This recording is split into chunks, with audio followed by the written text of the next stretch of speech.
अस्सलाम वालेकुम व्यूअर्स, उम्मीद करता हूँ आप सब लोग खैरियत से होंगे। आज की एक नई वीडियो के साथ एमएस वर्ड की सीरीज़ में एक नए लेक्चर के साथ आपको खुशामदीद कहता हूँ, जिसमें आज आप लोग एमएस वर्ड में पेज लेआउट के हवाले से सीखेंगे कि पेज लेआउट क्या होता है और पेज लेआउट में क्या क्या चीज़ें अवेलेबल होती हैं। तो सबसे पहले विंडो आर करके हम लोग विंडवर्ड अपने पास ओपन कर लेते हैं और अपनी मैं रिसेंट फाइल को ओपन करता हूँ, या अब कोई भी फ़ाइल जो आप लोग लेना चाहें आप फाइल को ओपन करें। ओपन करने के बाद यहाँ पे जैसे ही मैं एक विंडो अपने पास ओपन कर रहा हूँ, मेरे पास यहाँ पे देखिएगा ये टेक्सचर अवेलेबल है, ये पोर्शन अवेलेबल है सारा। मैं लेट्स सपोज के डॉक्यूमेंट अपने प्रीवियस सेशन में जाता हूँ, यहाँ से कोई एक फाइल जिस पर भी रिसेंटली वर्क कर रहे थे हम लोग, मैं उसको ओपन कर लेता हूँ। तो ये देखें जी व्यूअर्स, आपके सामने ये फाइल ओपन हो गई है, ये पेपर ओपन हो गया है। अब पेपर के लेआउट में देखा जाए तो हमारे पास सबसे पहले पेज सेटअप आता है। तो पेज सेटअप ही असल में हमारा सारे का सारा किरदार अदा करता है और ये आपकी फ़ाइल को काफ़ी हद तक बेहतर बना देता है। तो यहाँ पे सबसे पहला काम आपके पास आता है एडजस्ट करना मार्जिनस को। पेज के मार्जिन की अगर बात की जाए तो बाय डिफ़ॉल्ट नॉर्मल जो है इसकी सिलेक्शन होती है। नॉर्मल में जो इसकी मार्जिन की जो साइज़ होता है वो होता है 1 इंचज़ का, ठीक है। बाय डिफ़ॉल्ट 1 इंचज़ का साइज़ सेटअप होता है। यहाँ पे 1 इंचज़ टॉप पे आपके पास सेटिंग होती है, ऑप्शन होती है 1 इंच बॉटम पे, 1 लेफ़्ट 1 राइट। इसी तरीके से एक आता है आपके पास नैरो स्टाइल। अब नैरो स्टाइल की ज़रूरत आपको तब पड़ती है जब आप लोग देखते हैं कि हमारे पास कोई एक फ़ाइल आप तैयार कर रहे हैं, वहाँ पे कोई एक आध लाइन जो है वो नेक्स्ट पेज पे जा रही है, सिर्फ एक आध लाइन ना तो नेक्स्ट पेज पे चले जाती है। आप उसके लिए क्या करते हैं, उसकी सेटिंग को नैरो मार्जिन के ऊपर ले जाते हैं। जब नैरो मार्जिन पे लेके जाते हैं तो ऑटोमेटिकली वो फाइल आपकी एडजस्टेबल हो जाती है। मैं लेट्स सपोज एक आपको ऑप्शन यहाँ पे करके दिखाता हूँ। मैं मज़ीद ये कुछ पैराग्राफ्स को कॉपी कर लेता हूँ। कॉपी करने के बाद नीचे लेके आता हूँ और यहाँ पे कंट्रोल वी करूँगा तो ये पेस्ट हो जाएगी।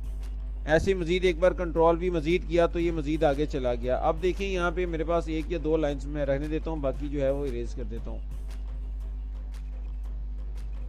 ठीक है। अब यहाँ पे क्या होगा, मेरे पास लेट्स सपोज में ये पैराग्राफ है, इसको रिमूव करना चाहूँ, लास्ट वाले को रिमूव किया तो मेरे पास क्या हुआ, मेरे पास ऑप्शन ही निकल आई।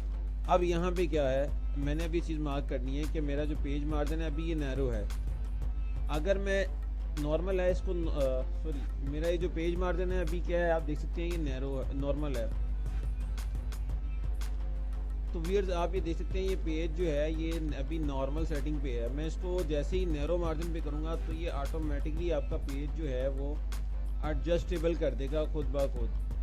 अब देखें ये एक पेपर आ गया, अदरवाइज़ यहाँ पे हमारे पास 2 पेजेस आ रहे थे अगर नॉर्मल पे लेके आ रहे थे, ठीक है। तो बाय डिफ़ॉल्ट नॉर्मल सेटअप होता है, लेकिन अगर आप लोग बॉर्डर्स यूज़ नहीं कर रहे किसी जगह पे, जैसे मैं यहाँ पे बॉर्डर इसका अगर रिमूव कर दूँ तो आप लोग फाइल को देख सकते हैं कि ये फ़ाइल अगर नैरो में लेके आता हूँ तो नैरो में भी ये फ़ाइल मेरे पास यहाँ पे ठीक रहेगी, ज़्यादा डिस्टर्ब नहीं करेगी, पेपर का प्रिंट जो है वो मेरे पास प्रॉपर आ जाएगा। ऐसे ही मज़ीद अगर आप लोग हम स्क्रीन के ऊपर देखते हैं यहाँ पे कस्टम मार्जिन की ऑप्शन भी एक अवेलेबल होती है। ये मज़ीद भी हैं, आप जो अप्लाई करना चाहें अप्लाई कर सकते हैं। लेकिन मैं अभी ये चीज़ चाहता हूँ, मैं जैसे ही इसको क्लियर करता हूँ कंट्रोल ए करके और इसको जस्टिफाई कर लेता हूँ, टेक्स्ट को जस्टिफाई करने के बाद अब मैं मज़ीद यहाँ पे कस्टम मार्जिन के ऑप्शन पे आता हूँ। यहाँ पे मेरे पास मार्जिन की ऑप्शन अवेलेबल है। मैं टॉप लेफ़्ट राइट से जितना मार्जिन देना चाहूँ यहाँ से दे सकता हूँ। मैं लेट्स सपोज यहाँ से कहता हूँ टॉप से मेरा 0.5 ही रहे, लेफ़्ट से 1.1 हो जाए इंचज़ और राइट से जो है मार्जिन मेरा 1 इंचज़ का हो जाए। इसको ओके किया तो यहाँ से क्या होगा, अब ये बाय डिफ़ॉल्ट मार्जिन आपका एडजस्ट कर देगा। अब ये नॉर्मल या नैरो नहीं है। अब देख सकते हैं यहाँ पे टॉप मार्जिन आपके पास कितना आ रहा है 0.5 का और बॉटम का 0.5 का। ऐसे ही then left and then right 1 inches की गैप के थ्रू आपका जो पेपर है वो काफ़ी हद तक कवर अप हो चुका हुआ है। देन इसी तरीके से मज़ीद आपके पास सेकंड एक ऑप्शन आती है पेज की ओरिएंटेशन की। तो पेज की ओरिएंटेशन क्या होती है, पेज की ओरिएंटेशन में हमारे पास 2 पेज सेटअप्स होते हैं, एक होता है लैंडस्केप और एक होता है पोर्ट्रेट। अगर आप बाय डिफ़ॉल्ट की बात करें तो बाय डिफ़ॉल्ट हमारे पास पोर्ट्रेट सेटअप होता है पेज का, लेकिन अगर आप लोग लैंडस्केप के ऊपर बात करें तो पेज की जो हाइट है वो ज़रा कम हो जाती है और विड्थ थोड़ी सी ज़्यादा हो जाती है। अगर क्लिक करके देखते हैं यहाँ पे हमारे पास लैंडस्केप में देखें पेपर की जो हाइट है वो ज़रा कम हो गई है, जो विड्थ है वो बढ़ गई है। इसी तरीके से फिर पेज में यहाँ पे हमारे पास बाय डिफ़ॉल्ट पेपर का साइज़ लेटर होता है एमएस वर्ड के अंदर। लेकिन अगर आप लोग नॉर्मल ऑफिशियल अगर जब काम कर रहे हो तो कोई प्रिंट निकालने हो, आप लोगों ने कोई चीज़ ऐसी अप्लाई करनी हो, तो उसके लिए आप लोग क्या करते हैं, लेट्स सपोज आप लोग बात करते हैं पेपर के साइज़ की, तो पेपर का साइज़ भी आपके पास सेकंड ऑप्शन में जो है मैनेजेबल होता है। मैं लेट्स सपोज यहीं से इसको कॉपी करके नीचे एक पेस्ट कर रहा हूँ ताकि एक पैराग्राफ मजीद आ जाए और मैं थोड़ा सा ब्रीफ आपको बेहतर कर सकूँ पेपर की सेटिंग के हवाले से। तो बाय डिफ़ॉल्ट तो ये लेटर सेटअप है, लेकिन अगर मैं इसको A4 के ऊपर लेके आता हूँ तो ये देखिएगा A4 पे क्या हुआ, मेरे पास पेज ऑटोमेटिकली एडजस्ट हो गया। अब कुछ काम मैंने यहाँ पे किया है, कुछ काम मैंने यहाँ पे कर दिया। अब इसके अलावा थर्ड पेपर की जो कैटेगरी लेटर साइज पेपर कहाँ पे यूज़ होता है, पहले इसका यूज़ सुन लें, उसके आगे मैं आपको लेके चलता हूँ। लेटर साइज पेपर आप लोग ऑफिशियली मामलात में कहीं पे भी जो है नॉर्मली चला लेते हो, ठीक है। इस तरीके से और A4 का पेपर है, ये आप लोग बुक्स वगैरह की टाइपिंग के लिए, या आप जो कोई लेटर्स, कोई एप्लीकेशन वगैरह टाइप करनी हो, कोई भी फॉर्मल डॉक्यूमेंट आपने बनाना है, आप उसके लिए इसको यूज़ करते हैं। इस तरीके से कंप्यूटराइज कोई भी डॉक्यूमेंट आप जो क्रिएट कर रहे हो A4 के ऊपर ही आप लोग ज़्यादातर काम करते हैं। इस तरीके से एक लाता है लीगल पेपर, ये स्पेशल पेपर होता है। ज़रा इसकी आपको विड्थ और हाइट ये साथ मैंशनड है, आप यहाँ से इसकी विड्थ और हाइट को भी देख सकते हैं कि किसकी क्या विड्थ है, किसकी क्या हाइट है। और इसके अलावा एक होता है आपके पास मोर पेजेस के ऑप्शन पे हैं, तो आप लोग कस्टम भी पेपर क्लियर कर सकते हैं। अब अक्सर औक़ात देखते हैं कि बिल्स का साइज़ कंपनीज़ का, कभी किसी का साइज़ छोटा है, किसी का साइज़ कंपनी पेपर का बड़ा है, तो आप वो भी कर सकते हैं। या अगर आप लोग बुक राइट कर रहे हैं तो बुक की राइटिंग के दरमियान आपको आइडिया होता है कि आपने अगर इसकी विड्थ को या हाइट को इंक्रीज़ या डिक्रीज़ करना है तो वो भी कर सकते हैं। मैं बाय डिफ़ॉल्ट यहाँ पे अगर बात करूँ A4 की तो 8.27 है, यहाँ पे अगर इसको मैं 4.3 कर दूँ तो ये इक्वल हो जाएगा, ऑलमोस्ट हाफ हो जाएगा A4 का। ऐसे ही देन मैं 5.6 कर दूँ तो ये भी हाफ हो जाएगा। ओके किया, अब ये मेरा पेपर जो है वो A4 के हाफ में डिवाइड हो गया हुआ है, ठीक है। A4 का हाफ ये बन चुका हुआ है। ऐसे ही आप लोग मज़ीद अगर चेंज करना चाहें पेपर की हाइट को और विड्थ को तो आप लोग चेंज कर सकते हैं, ठीक है। पेपर की आलमोस्ट हाइट और विड्थ ये रह जाती है अगर आप लोग कस्टम साइज़ की बात करें। नॉर्मली मैंने अभी A4 की बात की तो आप A4 पे इसको मार्क कर किया हुआ देख सकते हैं। हाँ, इसके अलावा मज़ीद आप देख सकते हैं कि यहाँ पे हमारे पास ऑप्शन में आते हैं, तो नॉर्मल से नैरो की ऑप्शन पे अगर आता हूँ तो पेपर कम हो जाएंगे। वैसे तो ये A4 का एक पेपर बता रहा है, लेकिन अगर आप लोग सेटिंग्स में आते हैं, सेटिंग में आपको थोड़ा सा उसकी सेटिंग बनानी पड़ जाती है।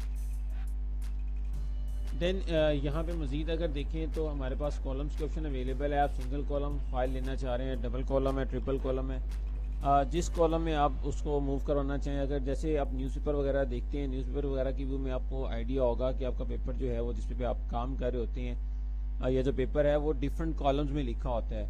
वो 3 कॉलम्स भी होते हैं, 5 भी हैं, 7 भी हैं, तो जितने कॉलम्स आपको यहाँ पे रिक्वायर्ड हो आप यहाँ पे ब्रीफ कर सकते हैं। अब जैसे देखिए मैंने इसको टेक्सचर को 2 कॉलम्स में डिवाइड कर दिया, टेक्सचर ज़्यादा था तो मैंने 2 में डिवाइड कर दिया। मज़ीद इसको अगर बेहतर करना हो तो आप मज़ीद उसके साथ अलाइनमेंट्स जो है बना सकते हैं। अब यहाँ पे मेरे पास बाय डिफ़ॉल्ट 3 तक ऑप्शन अवेलेबल हैं। अगर मज़ीद चाहिए हो तो मज़ीद के लिए क्या करूँगा, मोर कॉलम्स के ऑप्शन पे क्लिक करूँगा और यहाँ पे जस्ट कॉलम की जो है उसको बता दूँगा, डिटेल्स बता दूँगा कितनी कॉलम चाहिए, नंबर ऑफ़ कॉलम्स यहाँ पे ओके करेंगे।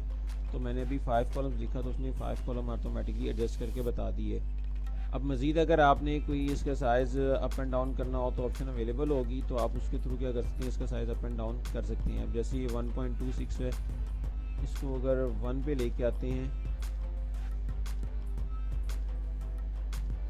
ऑलमोस्ट 1.6, 1.6, 1.6, 7, 8 तकरीबन सेम है, कोई ज़्यादा डिफरेंस नहीं है।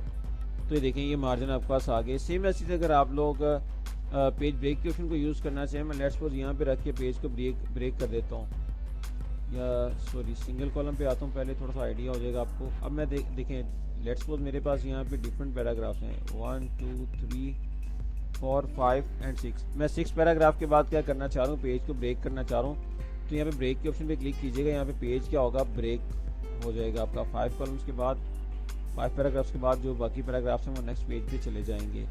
देन यहाँ पे आप लोग अगर लाइन नंबर मेंशन करना चाह रहे हो कंटिन्यूस, तो कंटिन्यूस लाइन नंबर मेंशन हो जाएंगे। अगर आप लोग रीस्टार्ट करना चाह रहे हो ईच लाइन को, या कोई ऊपर पैराग्राफ की स्पेसिंग बनाना चाह रहे हो, तो ये सारा भी काम कर सकते हो। मैं लेट्स सपोज सिलेक्शन करता हूँ, यहाँ पे पैराग्राफ को छोड़ता हूँ। आगे देखिएगा यहाँ पे मेरे पास ये हाइपरथेंटिक्स क्या होते हैं? हाइपरथेंटिक्स असल में मेरे पास वो ऑप्शन मौजूद होती है कि जिसमें मैं आपको गाइड करूं कि जब आप लोग टेक्सचर लिख रहे होते हैं तो टेक्सचर के दरमियान अक्सर आप लोग देखते हैं कि कुछ वर्ड जो है आपका हाफ आता है, हाफ जो है वो नेक्स्ट लाइन पे चला जाता है, तो आप उसके लिए यहाँ पे हाइपरथेंटेशन का यूज करते हैं।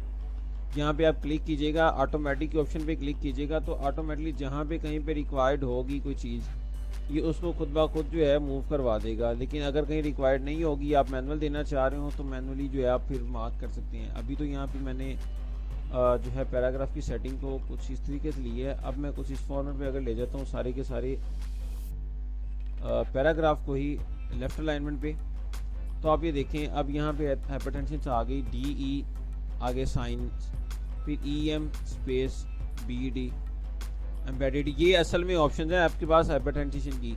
अब मैं क्लोज करता हूँ तो देखिए यहाँ पे हाइपरटेंशन की जो ऑप्शन है वो एम्बेडेड जो है नीचे लाइन पे चला गया है। और अगर मैं ओपन करता हूँ ऑटोमेटिकली पे, तो ये EM स्टार्ट पे आ जाएगा, उसके इक्वल कर देगा लाइन के असल में इसको। और सेम ऐसे ही आपके पास ये डिफरेंट ऑप्शन मजीद होंगी। इंटरनेट की ऑप्शन की बात करें, लेफ्ट इंटरनेट, राइट इंटरनेट, तो ये आपके पास स्पेसिंग बता देगा, लेफ्ट से आपने कितनी स्पेस छोड़नी है, राइट से कितनी, और बिफोर पैराग्राफ और आफ्टर पैराग्राफ आपने जितनी स्पेस छोड़नी हो, यहाँ से आप लोग उसको स्पेस को ब्रीफ कर सकते हैं। आपको समझ आया? अगर इस रिगार्डिंग आपका कोई क्वेश्चन हो तो आप लोग कमेंट सेक्शन में पूछ सकते हैं। अगले लेक्चर तक के लिए अपना ख्याल रखिएगा। अल्लाह हाफिज़।